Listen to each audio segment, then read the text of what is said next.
Hello दोस्तों, आज के इस वीडियो लेक्चर में मैं आप लोगों का स्वागत करता हूं और आज हम पढ़ने वाले हैं अक्षांश एवं देशांतर रेखाओं के बारे में विस्तृत रूप से चर्चा करने वाले हैं। अक्षांश एवं देशांतर रेखा होती क्या है? इसको पढ़ने से पहले मैं आप लोगों को बताना चाहता हूं कि दोस्तों भारत के भूगोल या फिर मध्य प्रदेश के भूगोल को क्रमबद्धता के साथ समझने से पहले हमें अक्षांश और देशांतर रेखाओं को समझ लेना बहुत ही आवश्यक होता है। तो देखते हैं फिर अक्षांश व देशांतर रेखाओं को हम समझ लेते हैं। अक्षांश एवं देशांतर रेखाओं की आवश्यकता हमें क्यों पड़ी है? दोस्तों, पृथ्वी पर स्थित किसी भी स्थान को जानने के लिए हमें उस स्थान के अक्षांश व देशांतर के बारे में जानना बहुत ही आवश्यक होता है। इन अक्षांश एवं देशांतर रेखाओं की सहायता से हम पृथ्वी पर स्थित किसी भी स्थान की एग्जैक्ट लोकेशन को बता सकते हैं। दोस्तों, मैं आप लोगों को बताना चाहता हूँ कि जो हमारे मोबाइल का जीपीआरएस सिस्टम होता है, वो भी इन्हीं अक्षांश एवं देशांतर रेखाओं के माध्यम से हमें किसी लोकेशन के बारे में बताता है। तो सर्वप्रथम हम जानते हैं कि अक्षांश होता क्या है। तो सबसे पहले अक्षांश से बनने वाले सारे क्वेश्चंस को पढ़ने वाले हैं एकदम विस्तृत रूप से, और यहाँ से जो भी क्वेश्चन हमारे कंपटीशन एग्जाम में एक भी क्वेश्चन बाहर नहीं जाने वाला है। तो दोस्तों, इसको बहुत ध्यान पूर्वक से समझने का प्रयास करते हैं। तो देखते हैं कि अक्षांश होते क्या हैं। तो दोस्तों, जैसे कि हम लोग जानते हैं कि पृथ्वी गोल होती है। जब इस पृथ्वी को मध्य भाग से दो बराबर भागों में विभाजित किया जाता है तो उसकी आकृति हमें कुछ इस प्रकार से दिखाई देती है। जो मध्य में एक जो रेखा खींची गई है, इसको हमने भूमध्य नाम से जानते हैं। इसी को ही हम विषुवत रेखा भी कहते हैं और ये 0 डिग्री अक्षांश रेखा पर खींची गई है। जैसे कि नाम से स्पष्ट है, भूमध्य रेखा क्यों कहते हैं? क्योंकि ये पृथ्वी के एकदम बीचों बीच यानी कि मध्य से खींची गई है, जो पृथ्वी को दो बराबर भागों में विभाजित करती है।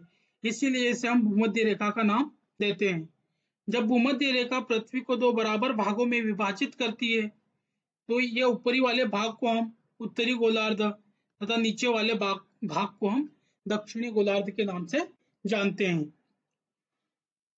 अब हम देखते हैं कि अक्षांश होता क्या है। तो अक्षांश का निर्धारण किस प्रकार से किया जाता है और इस पूरी पृथ्वी को कितने अक्षांशों में विभाजित किया गया है। तो दोस्तों, मैं आपको बताना चाहता हूं कि जो विषुवत रेखा के उत्तर या दक्षिण में, विषुवत रेखा के उत्तर या फिर दक्षिण में स्थित किसी भी स्थान की और पृथ्वी के केंद्र के बीच की जो कोणीय दूरी होती है, उसको हम उस स्थान के अक्षांश कहते हैं। इसी प्रकार विषुवत रेखा के नीचे किसी भी स्थान तथा पृथ्वी के केंद्र के जो बीच की कोणीय दूरी होती है, उसको हम उस स्थान के अक्षांश के नाम से जानते हैं। इसी प्रकार पृथ्वी को पूरे 90 डिग्री अक्षांश में उत्तरी गोलार्ध में तथा 90 डिग्री अक्षांश दक्षिणी गोलार्ध में विभाजित किया गया है।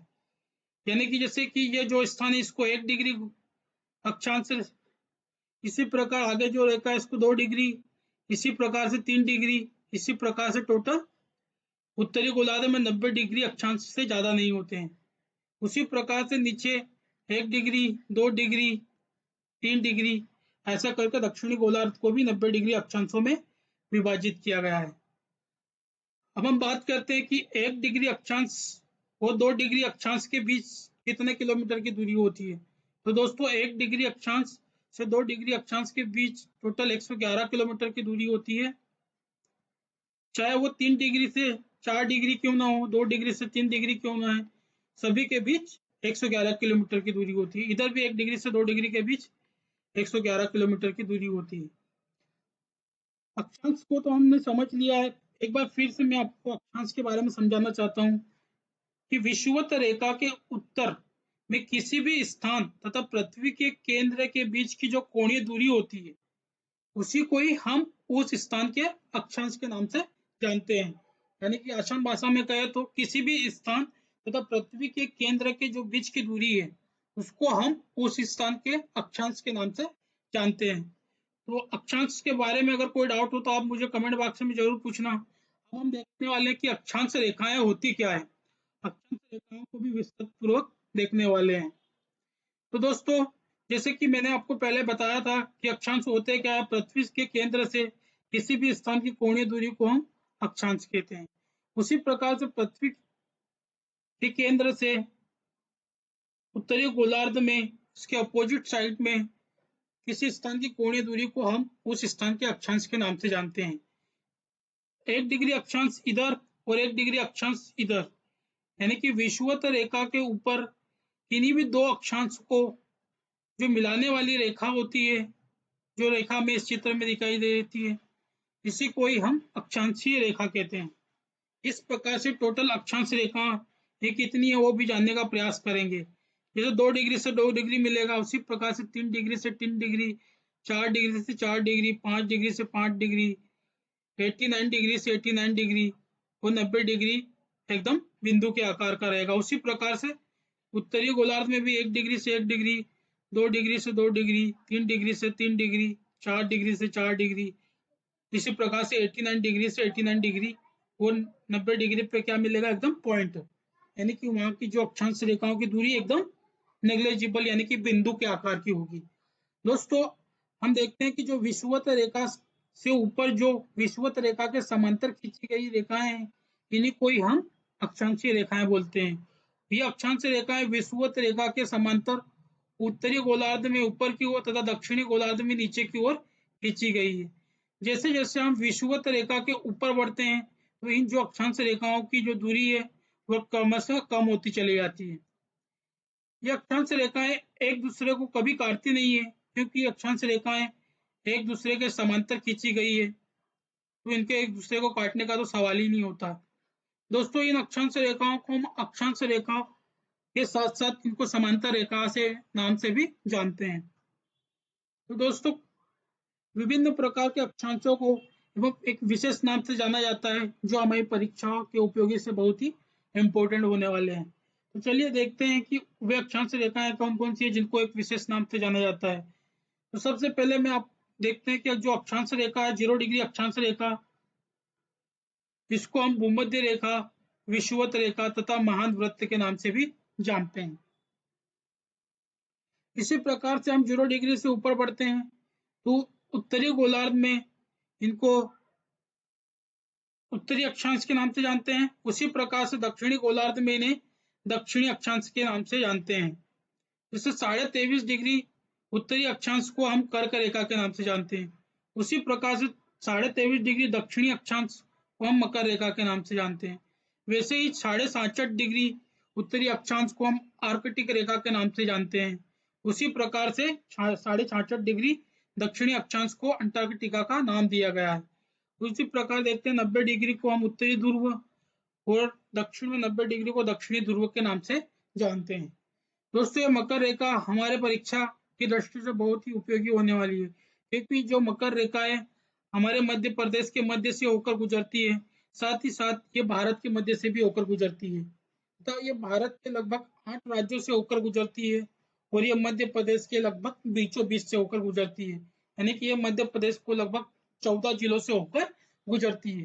तो ये कर्क रेखा हमारे परीक्षा के उपयोगी की दृष्टि से बहुत ही इंपॉर्टेंट रेखा होने वाली है और इस रेखा पर कितने भी महाद्वीप, देश तथा मध्य प्रदेश के अंतर्गत जो जिले स्थित है उन सभी जिलों का हम क्रमबद्धता के साथ अध्ययन करने वाले हैं।